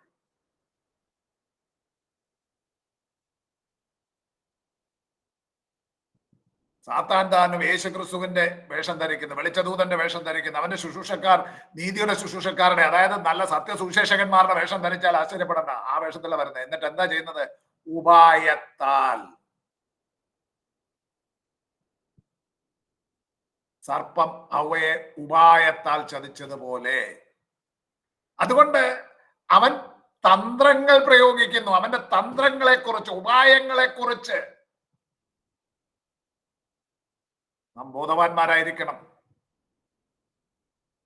പിശാചിന്റെ ശക്തിയോട് എതിർത്ത് നിൽക്കാനാണോ നമ്മളോട് പറഞ്ഞിരിക്കുന്നത്? എഫെസ്യ ലേഖനത്തിൽ എന്താ പറഞ്ഞിരിക്കുന്നത്? അവന്റെ തന്ത്രങ്ങളോട് പിശാചിന്റെ തന്ത്രങ്ങളോട് എതിർത്ത് നിൽക്കാൻ കഴിയുന്നതിന് ദൈവത്തിന്റെ സർവായുധ വർഗം ധരിച്ചുകൊള്ളുവിൻ. അപ്പൊ ശ്രദ്ധിച്ചുകൊള്ളുക. സർവായുധ വർഗം എന്ന് പറഞ്ഞ അവിടെ കുറച്ച് കാര്യങ്ങൾ പറഞ്ഞിട്ടുണ്ട്. അത് നഷ്ടപ്പെട്ടു പോയാൽ അരക്ക് സത്യം, നീതി എന്ന ബ്രഷ് പ്ലേറ്റ്, കവചം, രക്ഷ എന്ന ശിരസ്ത്രം, ഇങ്ങനെ കുറെ വിശ്വാസം, ഇങ്ങനെ കുറെ കാര്യങ്ങൾ പറഞ്ഞിരിക്കുകയാണ്. അവയിൽ എന്തെങ്കിലും ഇല്ലാതായി പോയാൽ, ബ്രഷ് പ്ലേറ്റ് ഇല്ല എന്നുണ്ടെങ്കിൽ, അമ്പും വില്ലും എയ്യുന്ന ആ യുദ്ധത്തിൽ മാർക്കവചം ധരിക്കാതെ നിൽക്കുന്ന, ലോഹത്തിന്റെ മാർക്കവചം ധരിക്കാതെ നിൽക്കുന്ന ഒരു പടയാളിയുടെ നേരെ ഒരു അമ്പ് വരികയാണെങ്കിൽ അവന്റെ നെഞ്ച് അകത്ത് കയറും.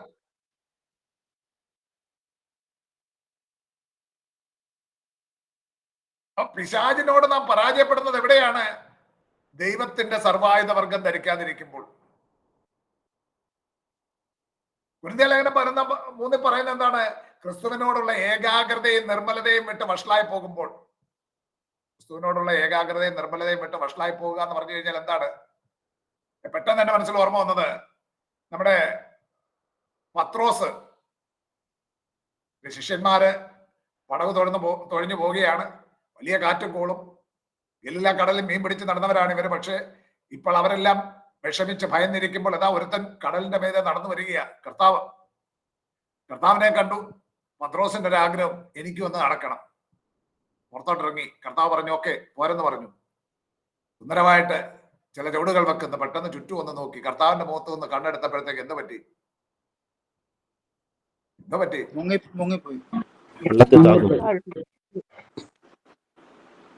കൊലോസ്യർക്ക് എഴുതിയ ലേഖനം 3-ാം അധ്യായത്തിന്റെ 1-2 വാക്യങ്ങൾ വായിക്കുമ്പോൾ നമ്മൾ എന്താണ് അവിടെ വായിക്കുന്നത്? നിങ്ങൾ ക്രിസ്തുവിനോട് കൂടെ ഉയർത്തെഴുന്നേറ്റിരിക്കുന്നുവെങ്കിൽ ക്രിസ്തു ഇരിക്കുന്ന ഇടമായ ഉയരത്തിലുള്ളത് അന്വേഷിപ്പീൻ, ഭൂമിയിലുള്ളതല്ല ഉയരത്തിലുള്ളത് തന്നെ അന്വേഷിപ്പീൻ. എന്നിട്ട് പിന്നെ താഴോട്ട് കുറെ കാര്യങ്ങളൂടെ പറഞ്ഞിട്ടുണ്ട്. നിങ്ങൾ എന്താ വായിച്ചു നോക്കണം. കൊലോസ്യർ 3-ാം അധ്യായത്തിന്റെ 1 മുതലുള്ള വാക്യങ്ങളാണ്. ഉയരത്തിലുള്ളതിലേക്ക് നമ്മൾ നോക്കേണ്ട ഇടത്ത് ഭൂമിയിലേക്ക് നമ്മുടെ ദൃഷ്ടി മാറ്റുക. സർപ്പം ഉപായത്താൽ ഹവ്വയെ ചതിച്ചതുപോലെ ക്രിസ്തുവിനോടുള്ള ഏകാഗ്രതയും നിർമ്മലതയും വിട്ട് വഷളായി പോകുമോ? താഴോട്ട് പറഞ്ഞിരിക്കുന്ന കാര്യങ്ങളൊക്കെ വ്യാഖ്യാനിക്കണമെന്ന് എനിക്കുണ്ട്. ആകയാൽ ദുർനടപ്പ്, അശുദ്ധി, അതിരാഗം തുടങ്ങി കുറെ കാര്യങ്ങൾ പറയുന്നുണ്ട്. അവിടേക്ക് ഇന്ന് പോയി കഴിഞ്ഞ് ഇന്ന് ഇവിടെ എങ്ങും എത്തത്തില്ല. നമ്മൾ ഓൾറെഡി നമ്മുടെ ഇനി കഷ്ടിച്ച് 2 മാസമല്ലേ ഉള്ളൂ. 2-ാം മാസം അവസാന ആഴ്ചയിൽ നമ്മുടെ പരീക്ഷയാണ്. ഇന്ന് ആരൊക്കെ എന്നോട് മെസ്സേജ് ഇട്ടിരുന്നു പരീക്ഷ എന്നായിരിക്കുമെന്ന്. നമ്മുടെ പരീക്ഷ നടക്കുന്നത് നോർമലി ജൂൺ മാസം അവസാന ആഴ്ചയും ഡിസംബർ മാസം അവസാന ആഴ്ചയും ആയിരിക്കും നടക്കുന്നത്. ഓക്കെ, കൂട്ടത്തിൽ അതങ്ങ് പറഞ്ഞതാണ്. ഇന്ന് ആരോ എനിക്ക് മെസ്സേജ് ഇട്ടിരുന്നു, അതുകൊണ്ട് ഞാൻ ആ കൂട്ടത്തിൽ പറഞ്ഞു. അപ്പൊ ഇനിയിപ്പോ അധികം സമയമില്ല, അതുകൊണ്ട് അതെ ബിന്ദു ആണ് ചോദിച്ചല്ലേ? ഓക്കെ. ബിന്ദുവിന് ഞാൻ മറുപടി ഇട്ടായിരുന്നോ എന്ന് തോന്നുന്നു. ഓക്കെ, ജൂൺ ലാസ്റ്റ് വീക്കാണ്. അതിനു മുമ്പേ നമ്മുടെ പോർഷൻ എല്ലാം തീർക്കണമല്ലോ. അപ്പൊ ഇനി ഞാൻ കൊലോസ്യർ നിൽക്കുന്നില്ല. അപ്പം ക്രിസ്തുവിനോടുള്ള ഏകാഗ്രതയും നിർമ്മലതയും വിട്ട് വഷളായി പോയി കഴിഞ്ഞാൽ പിന്നെന്താ പറ്റുന്നത്? അവന്റെ ഉപായത്തിൽ വീണുപോകും. ദൈവത്തിന്റെ സർവായുധ വർഗങ്ങൾ എന്ന് പറഞ്ഞാൽ കൊടുത്തിരിക്കുന്ന ലിസ്റ്റ് ഇന്ന് എടുത്ത് നോക്കിയാണ്. എഫേസ്യർക്ക് എഴുതിയ ലേഖനം 6-ാം അധ്യായം 10 മുതൽ താഴോട്ട് വായിച്ചാൽ മതി. അവ ധരിക്കുന്നതിൽ നാം പരാജയപ്പെട്ടു കഴിഞ്ഞാൽ പിശാചിനോട് എതിർത്ത് നിൽപ്പാൻ നമുക്ക് കഴിയാതെ പോകും. സാത്താൻ നമ്മെ തോൽപ്പിക്കരുത്. തന്ത്രങ്ങളെ നാം അറിയാത്തവരല്ലോ. നാം കയ്പും കോപവും വെച്ചുകൊണ്ടിരുന്നാൽ ദൈവത്തിന്റെ പരിശുദ്ധാത്മാവിനെ ദുഃഖിപ്പിക്കുകയും പിശാചിനെ പ്രവർത്തിക്കുവാൻ ഇടകൊടുക്കുകയും ചെയ്യും. ഇവിടെ ഏതാണ് പറയുന്നത്? ക്ഷമിക്കുവാൻ പൗലോസ് പറഞ്ഞിരിക്കുന്നതിന് കാരണം എന്താണ്? സഭയ്ക്കും ആ വ്യക്തിക്കും നാശം ഭവിക്കാതിരിക്കേണ്ടതിന് അദ്ദേഹം പറയുകയാണ്, ക്ഷമിക്കണം. ഞാൻ നിങ്ങളോട് ക്ഷമിക്കുവാൻ പറയുന്നു. കാരണം സാത്താന് പ്രവർത്തിക്കുവാൻ സഭയിൽ ഇടയുണ്ടാകരുത്. കയ്പും കോപവും വെച്ചുകൊണ്ടിരുന്നാൽ. എഫേസ്യർക്ക് എഴുതിയ ലേഖനം 4-ാം അധ്യായത്തിന്റെ 27 മുതൽ 32 വരെയുള്ള വചനഭാഗം ഒന്ന് വായിച്ചാണ്. എഫേസ്യർ 4-ന്റെ 27 മുതൽ 32 വരെ. പിശാചിന് ഇടം കൊടുക്കരുത്. പിശാചിന് ഇടം കൊടുക്കരുത്. 32-ാം വാക്യം കൂടെ വായിച്ചാൽ മതി. ഇടയ്ക്കുള്ള പിന്നെ വായിച്ചാൽ മതി. നിങ്ങൾ തമ്മിൽ ദയയും മനസ്സലിവും ഉള്ളവരായി ദൈവം ക്രിസ്തുവിൽ നിങ്ങളോട് കൽപ്പിച്ചതുപോലെ അന്യോന്യം ക്ഷമിപ്പീൻ. നിങ്ങളോട് ക്ഷമിച്ചതുപോലെ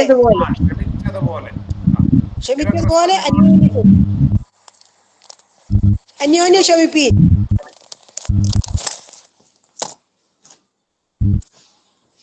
ദൈവം ക്രിസ്തുവിൽ നമ്മോട് മലയനമൊക്കെ എനിക്ക് ഓർമ്മ വരുന്നത്. ഞാൻ അവിടെ ഒന്നും പോകുന്നില്ല. പിശാചിനിടം കൊടുക്കരുത്. ദൈവം ക്രിസ്തുവിൽ നമ്മോട് ക്ഷമിച്ചുവെങ്കിൽ നാം അന്യോന്യം ക്ഷമിക്കുക. ഇതായിരുന്നു പൗലോസ് പഠിപ്പിച്ചത്. ഇതായിരുന്നു പൗലോസിന്റെ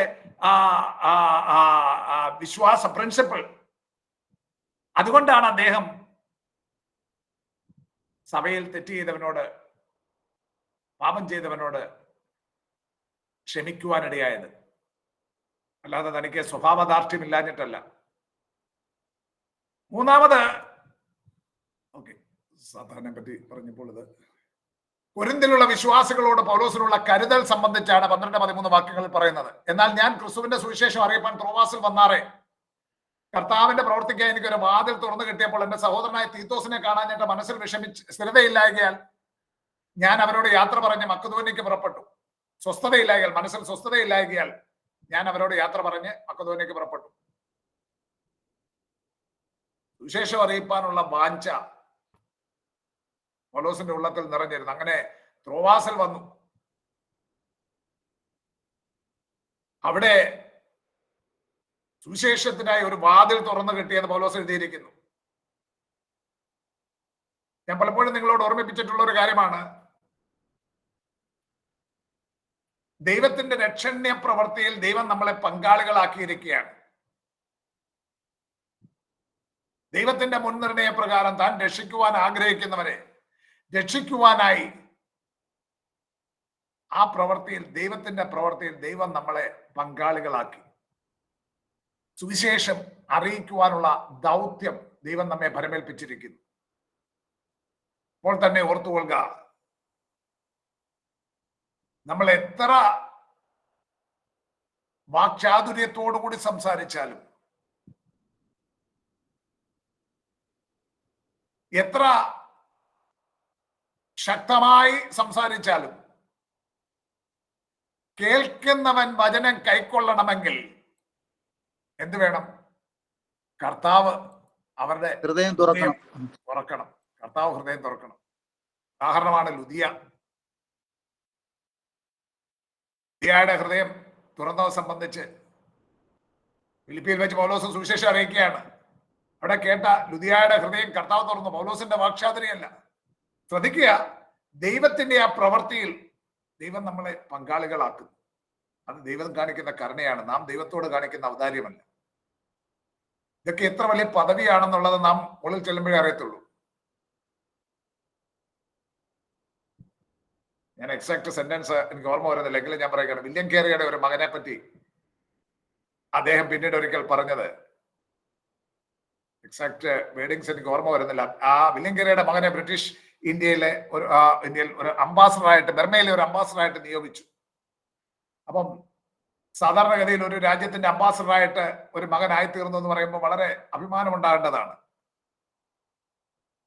എന്നാൽ വില്യം കേറി അതിനെപ്പറ്റി പറഞ്ഞത്, ഫിലിപ്പ് എന്നോ മറ്റോ ആണ് ആ മകന്റെ പേര്, ഫിലിപ്പ് ഷ്രിവൽഡ് ഇൻ ടു ആൻ അംബാസഡർ, അങ്ങ് ഫ്രിവൽഡ് എന്നോ, എക്സാക്ട് വേർഡ് എനിക്ക് ഓർമ്മ വരുന്നില്ല. അവൻ ചുരുങ്ങിപ്പോയെന്ന്, ഒരു അംബാസഡറായി ചുരുങ്ങിപ്പോയെന്ന്, കുറഞ്ഞു പോയെന്ന്. ലോകത്തിലെ ഒരു അംബാസഡറായിട്ട്, ക്രിസ്തുവിന്റെ അംബാസഡർ ആയിരിക്കുന്നതാണ് ഏറ്റവും വലിയ പദവിയായിട്ട് ആ ഭക്തൻ കണ്ടിരുന്നത്. എന്നാൽ ലോകത്തിലെ ഒരു ഗവൺമെന്റിന്റെ അംബാസഡറായി തീർന്നത് അങ്ങ് ചുരുങ്ങിപ്പോയെന്ന്. സുവിശേഷം അറിയിക്കുന്ന ആ ദൗത്യം ഇന്ന് ലോകത്ത് പലർക്കും ഇന്ന് അതൊക്കെ വലിയ കുറഞ്ഞ കാര്യമായിട്ടൊക്കെ തോന്നും. എന്നാൽ അത് എത്ര വലിയ പദവിയാണെന്നുള്ളത് നാം അക്കരെ ചെല്ലുമ്പോൾ തിരിച്ചറിയും. ഇവിടെ വെച്ച് തന്നെ അത് തിരിച്ചറിയുവാൻ ബോധം ലഭിച്ചിട്ടുള്ളവരാണ് സുവിശേഷത്തിന്റെ സാക്ഷികളായിട്ട് ഇന്ന് അധ്വാനിക്കുന്നത്. മറ്റുള്ളവർക്ക് അത് തിരിച്ചറിയുവാൻ, ഈ ഭാഗ്യപദവിയെ കുറിച്ച് തിരിച്ചറിയുവാൻ സാധിച്ചിട്ടില്ല. അപ്പോൾ ഇത്ര വലിയൊരു പദവി നമുക്ക് ലഭിച്ചിരിക്കുന്നു എന്നുള്ളത് ഓർക്കുക. അപ്പോൾ തന്നെ നാം പറയുമ്പോൾ അത് ഏറ്റെടുക്കുവാൻ തക്കവണ്ണം ഹൃദയങ്ങളെ തുറക്കേണ്ടത് കർത്താവാണ്. പൗലോസ് മുൻപൊരിക്കൽ ത്രോവാസിലെത്തിയതാണ്. ത്രോവാസിലെത്തിയപ്പോഴാണ് അപ്പോസ്തലപ്രവൃത്തി 16-ാം അധ്യായത്തിൽ നമ്മൾ കാണുന്നുണ്ട് 8-ാം വാക്യത്തിൽ. അന്ന് പൗലോസിന് അവിടെ ഒന്നും ചെയ്യാൻ സാധിച്ചില്ല. അവിടെ വെച്ചൊരു മക്കദോന്യ വിളി ലഭിച്ചിട്ട് വേഗത്തിൽ അവിടെ നിന്ന് മക്കദോന്യക്ക് പോയി. എന്നാൽ ഇവിടെ 2-ാം അധ്യായം 12-ാം വാക്യത്തിൽ പറയുന്നത് പോലെ അദ്ദേഹം ത്രോവാസിൽ വന്ന് അവിടെ ഒരു സഭയുണ്ടായിരിക്കുന്നു.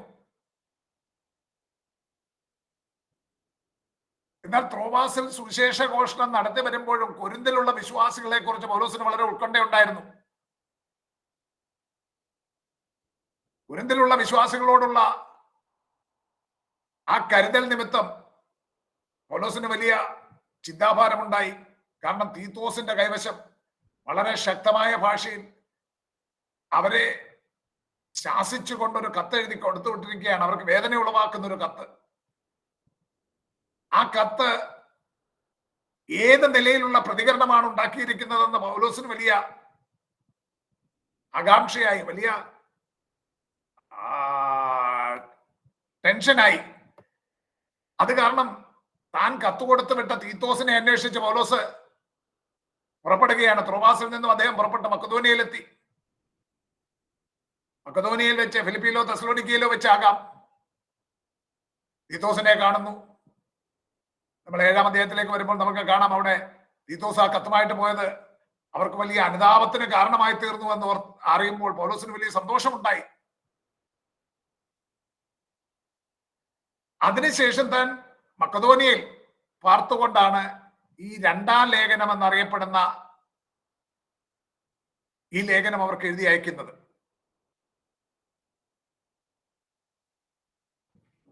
തന്റെ സ്വഭാവദാർഢ്യം സ്ഥിരീകരിക്കുന്ന ആ കാര്യങ്ങളാണ് നാം ഇതുവരെ പൗലോസിന്റെ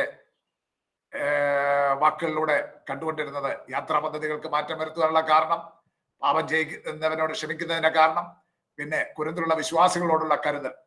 ഇനി ഈ അധ്യായത്തിന്റെ 2-ാം ഭാഗത്തിലെ മറ്റൊരു ഭാഗത്തിലേക്ക് പ്രവേശിക്കാൻ 2:14 മുതൽ 6:10 വരെയുള്ള വചനഭാഗം അപ്പോസ്തോലിക ശുശ്രൂഷ ജയോത്സവമായ ശുശ്രൂഷയാകുന്നു. അപ്പോസ്തോലിക ശുശ്രൂഷ ജയോത്സവമായ ശുശ്രൂഷയാകുന്നു. അതിന്റെ സബ് ഹെഡിങ്സ് ആണ് ജയോത്സവമായ ശുശ്രൂഷ. നിങ്ങൾ സ്ക്രീൻഷോട്ട് എടുത്ത് വെക്കുന്നെങ്കിൽ വെക്കാം.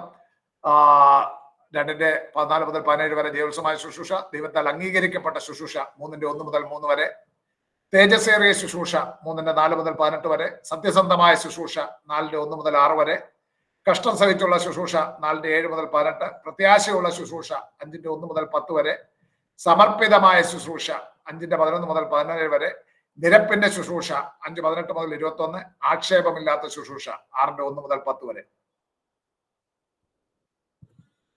ജയോത്സവമായ ശുശ്രൂഷ 2-ാം അധ്യായത്തിന്റെ 14 മുതൽ 17 വരെ. ഇതിന്റെ ഒരു ആമുഖം പറഞ്ഞ് ഞാൻ ഇന്ന് ക്ലാസ് കൺക്ലൂഡ് ചെയ്യാം. കൊരിന്തിലുള്ള വിശ്വാസികൾക്കിടയിൽ വിവിധ പാപങ്ങൾ കണ്ടിട്ട് പൗലോസ് തന്റെ ലേഖനങ്ങളിലൂടെ അവരെ ഇപ്പൊ എഴുതിയതൊന്നും എഴുതിയില്ല മാസ്റ്ററെ. ഇപ്പൊ എഴുതി കാണിച്ചൊന്നും എഴുതിയില്ല. ഇതാണോ? അപ്പോഴത്തേക്കും ഒന്ന് എഴുതിക്കോട്ടെ, വായിക്കാതിരുന്നാ മതി. ഞങ്ങൾ എഴുതിക്കോളാം. ഞാൻ പാസ് പറഞ്ഞു വെക്കും, ഞങ്ങൾ എഴുതിക്കോളാം. സ്ക്രീൻഷോട്ട് ഒക്കെ എടുത്ത് വെക്കുക. എടുക്കാറില്ലേ? എടുക്കാം. അതൊക്കെ ചെയ്യുന്നവരാണെങ്കിൽ വിൻഡോസ് എസ് അടിച്ചിട്ട് അടിച്ച് നമുക്ക് ടാഗ് ചെയ്തെടുക്കാം. കമ്പ്യൂട്ടറിലാണെങ്കിൽ, മൊബൈലിലാണെങ്കിൽ അതിന്റെ സൈഡില് സ്ക്രീൻഷോട്ടിന്റെ ബട്ടൺ ഉണ്ട്. ഓക്കെ, അത് വിശദീകരിക്കും. നമുക്ക് പിന്നീട് അതിനെപ്പറ്റി കൂടുതലായിട്ട് പൗലോസ് തന്റെ ലേഖനങ്ങളിലൂടെ കൊരിന്ത്യ വിശ്വാസികളുടെ തെറ്റുകൾ കണ്ട് അവരെ ശാസിച്ചിരുന്നു. ഞാൻ പറഞ്ഞല്ലോ, തീത്തോസിന്റെ കയ്യിൽ അവർക്ക് ഒരു കത്ത് എഴുതി അയച്ചു. അതില് കൊരിന്ത്യ വിശ്വാസികൾക്കിടയിലുള്ള വിവിധ പാപങ്ങൾ കണ്ടിട്ട് അദ്ദേഹം 2ാമത് അവരെ സന്ദർശിച്ചപ്പോൾ താൻ നേരിട്ട് കണ്ടറിഞ്ഞ കാര്യങ്ങൾ, ആ കാര്യങ്ങളിൽ തനിക്ക് വേദന ഉണ്ടായിട്ട് തീത്തോസിന്റെ കയ്യിൽ ഒരു കത്തെഴുതി കൊടുത്തു വിട്ടു. തന്റെ ആ ലേഖനം അല്ലെങ്കിൽ ശാസനകൾ ഏത് വിധത്തിലുള്ള ഫലം ചെയ്തു എന്നറിയാതെ പൗലോസ് ഭാരപ്പെട്ടു. അത് നിമിത്തം മനസ്സിൽ സ്വസ്ഥതയില്ലാതെ മക്കദോനിയയ്ക്ക് പുറപ്പെട്ട് മക്കദോനിയയിൽ വെച്ച് തീത്തോസിനെ കണ്ടുമുട്ടുകയും കൊരിന്തിലുള്ള സഭയെ സംബന്ധിച്ചുള്ള ശുഭവാർത്തകൾ അറിയുവാൻ, തീത്തോസിൽ നിന്ന് അറിയുവാൻ ഇടയാകുകയും ചെയ്തു.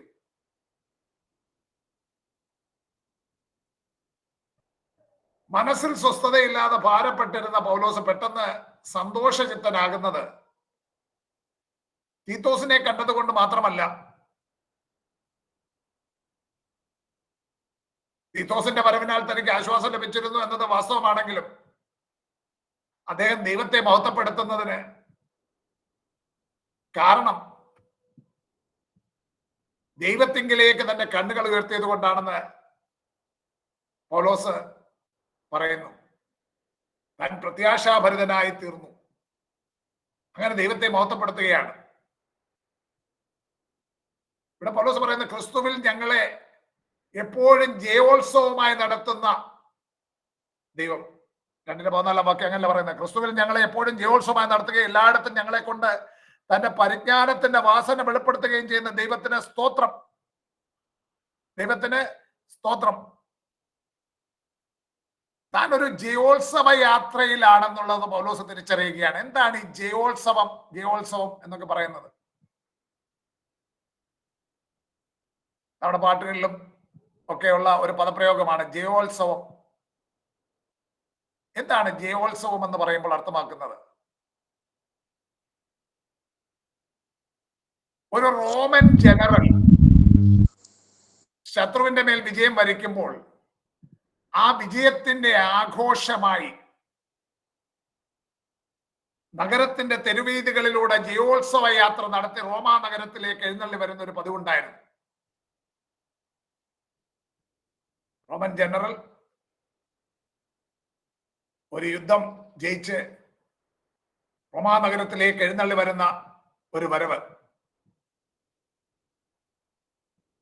നഗരത്തിൽ എത്തുമ്പോൾ ചക്രവർത്തിയുടെ സന്നിധിയിലേക്ക് എത്തുകയാണ്. സ്വീകരണം തനിക്ക് ലഭിക്കുന്നത് അവിടെയാണ്. അംഗീകാരം തനിക്ക് ലഭിക്കുന്നത് അവിടെയാണ്.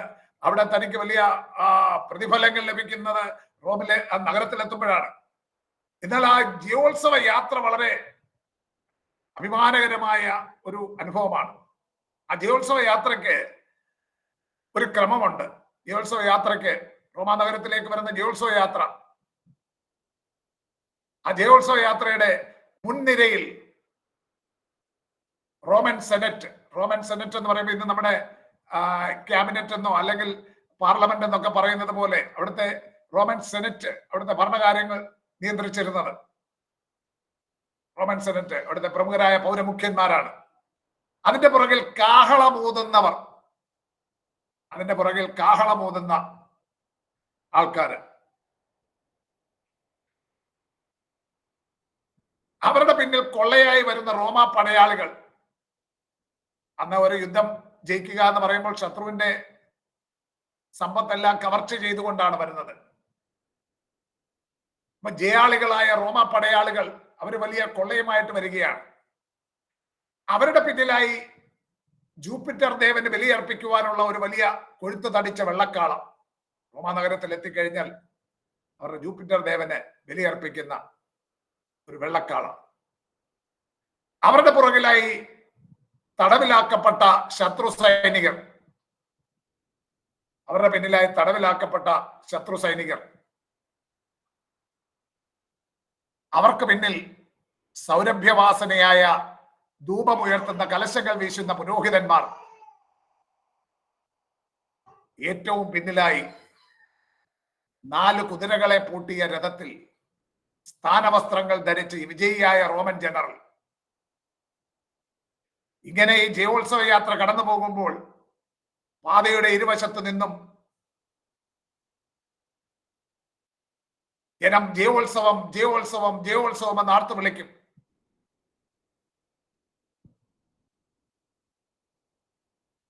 തടവിലാക്കപ്പെട്ട ശത്രു സൈനികരെ റോമാ നഗരത്തിലുള്ള വലിയ കൊളോസിയത്തിൽ വന്യമൃഗങ്ങളുടെ മുൻപിലേക്ക് എറിയുകയോ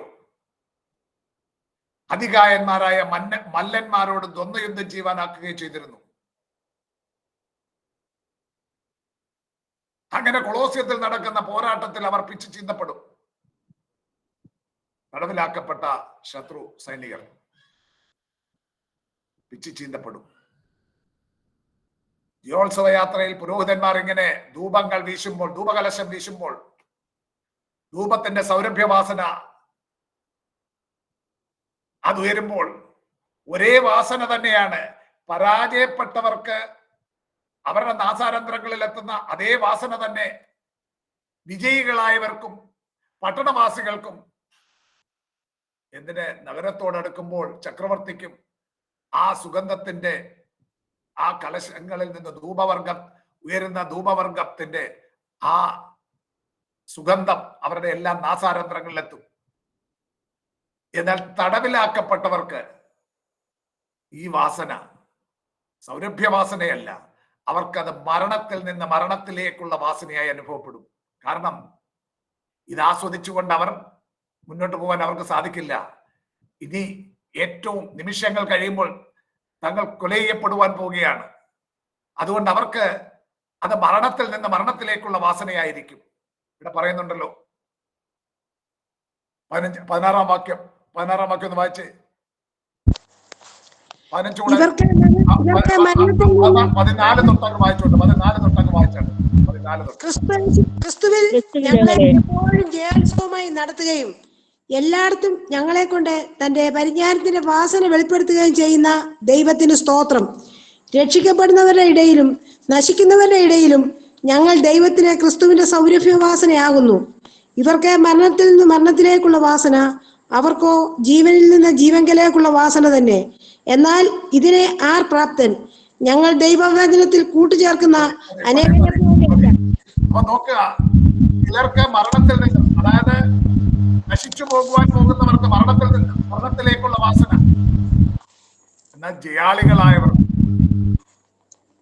ആ ധൂപത്തിന്റെ ഗന്ധം തങ്ങളുടെ ജനറലിനോടൊപ്പം തങ്ങൾക്ക് ലഭിക്കുവാനുള്ള അംഗീകാരത്തിന്റെ പ്രതിഫലങ്ങളുടെ ഓർമ്മയാണ്. അതുകൊണ്ട് അത് അവർക്ക് ജീവനിൽ നിന്ന് ജീവനിലേക്കുള്ള സൗരഭ്യവാസനയെ അനുഭവപ്പെടുമായിരുന്നു.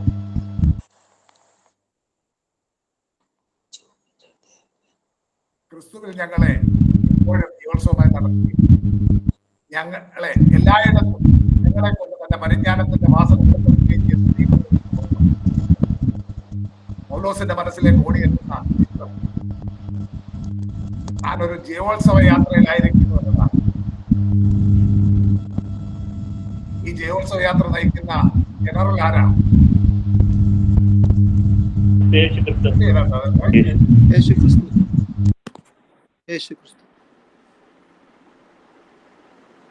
നാം ഒരു ജയോത്സവ യാത്രയിലാണ്. വിജയിയായ ഒരു ജനറൽ, അത്യുന്നതനായ ദൈവം തന്നെ, ദൈവപുത്രനായ യേശു ക്രിസ്തു തന്നെ ഒരു ജനറലായിട്ട് നമ്മളോട് കൂടെയുണ്ട്. കൊരിന്തിൽ എന്തൊക്കെ സംഭവവികാസങ്ങൾ ഉണ്ടായാലും ഒരു കാര്യം പൗലോസിന് ഉറപ്പാണ്, താൻ പടയാളിയായി അണിയേർക്കപ്പെട്ടിരിക്കുന്നത് ജയോത്സവമായി നടത്തുന്ന സർവശക്തനായ ദൈവത്തിന്റെ കൂടെയാണ്. ദൈവത്തിന്റെ ആ സോവറൻറ്റിയിലുള്ള ഉറപ്പ് ഏത് പ്രതികൂല സാഹചര്യത്തിലും പോരാട്ടത്തോടെ ശുശ്രൂഷ ചെയ്യുവാൻ തനിക്ക് ശക്തി പകരുന്നു.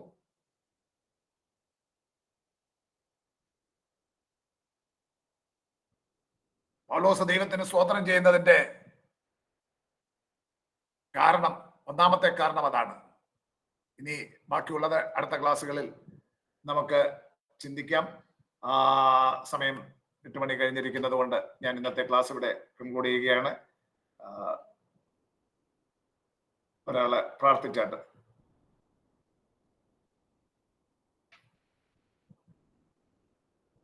ആർക്കെങ്കിലും ഒരാൾക്ക്. കാരുണ്യവാനായ കർത്താവേ, സ്വർഗസ്ഥനായ ഞങ്ങളുടെ പ്രിയ പിതാവേ, നന്ദിയോടെ സ്തുതിക്കുന്ന സ്തോത്രം ചെയ്യുന്ന കർത്താവേ, അവിടുത്തെ തിരുവചനം കർത്താവെ പഠിപ്പാൻ തക്കവണ്ണം ഇന്ന് രാത്രി അവിടുന്ന് ഞങ്ങളെ സഹായിച്ച കൃപയ്ക്കായി നന്ദിയോടെ സ്തുതിക്കുന്ന സ്തോത്രം ചെയ്യുന്ന കർത്താവേ. ദൈവമേ കർത്താവെ, ഞങ്ങളെ വചനം പഠിപ്പിച്ച സാബു സാറിനായി സ്തോത്രം ചെയ്യുന്നു. അങ്ങയുടെ ദാസനെ അവിടുന്ന് അനുഗ്രഹിക്കണമേ കർത്താവെ. കർത്താവെ, ദേവദാസിന്റെ കുടുംബത്തെ അനുഗ്രഹിക്കണമെന്ന് പ്രാർത്ഥിക്കുന്ന കർത്താവെ, സ്തോത്രം ചെയ്യുന്നു. ഞങ്ങളെ കേൾപ്പിച്ച വചനങ്ങൾക്കായി നന്ദിയോടെ സ്തുതിക്കുന്നു, സ്തോത്രം ചെയ്യുന്നു കർത്താവെ. കർത്താവെ, പൗലോസിന്റെ കർത്താവെ കൊരിന്ത്യർ സഭയുള്ള കരുതൽ, അതുപോലെ കർത്താവെ, ഹല്ലേലൂയ കർത്താവെ, സ്തോത്രം. ക്രിസ്തു ഞങ്ങളെ ജയോത്സവമായി നടത്തുന്ന ദൈവം കർത്താവെ സ്തുതിക്കുന്നു. കർത്താവെ, അവിടുത്തെ തിരുവചനം ഞങ്ങളെ പഠിപ്പിച്ചതിന് നന്ദിയോടെ സ്തുതിക്കുന്നു, സ്തോത്രം ചെയ്യുന്നു കർത്താവെ. ദൈവത്തിന്റെ സർവായുധവർഗം ധരിച്ചുകൊണ്ട് കർത്താവെ പിശാചിന്റെ തന്ത്രങ്ങളെ മനസ്സിലാക്കി കർത്താവെ ദൈവത്തിന്റെ സർവായുധം വർഗം ധരിച്ചുകൊണ്ട് മുമ്പോട്ട് പോകാൻ ഞങ്ങളെ സഹായിക്കണമേ കർത്താവെ. ഞങ്ങളെ ജയോത്സവമായി ക്രിസ്തുവിൽ ഞങ്ങൾ ജയോത്സവം നടത്തുന്ന ദൈവത്തിന് സ്തോത്രം ചെയ്യുന്നു കർത്താവെ. കർത്താവെ, ദൈവവചനം പഠിപ്പാൻ കർത്താവെ ഈ ഗൂഗിൾ മീറ്റിൽ കർത്താവെ ഇന്ന് പങ്കെടുത്ത എല്ലാ ദൈവമക്കളെ അനുഗ്രഹിക്കണേ കർത്താവെ. അതുപോലെ ഞങ്ങളെ പഠിപ്പിക്കുന്ന എല്ലാ അധ്യാപകർക്കായി സ്തോത്രം ചെയ്യുന്നു. ടവർ ബൈബിൾ കോളേജിനായി സ്തുതിക്കുന്നു കർത്താവെ. ഇന്ന് രാത്രി ദൈവകരങ്ങൾ ഞങ്ങളെ വേണ്ടി സമർപ്പിക്കുന്നു. പ്രാർത്ഥനയുടനായി സ്തോത്രം എല്ലാ മഹത്വം അവിടത്തേക്ക് തരുന്നു. യേശു ക്രിസ്തു നാമത്തിൽ പ്രാർത്ഥന കേൾക്കുമാറാകണമേ. ആമേൻ. Amen. Thank you sir. Thank you pastor. Thank you, sir. Thank you. Thank you. Thank you.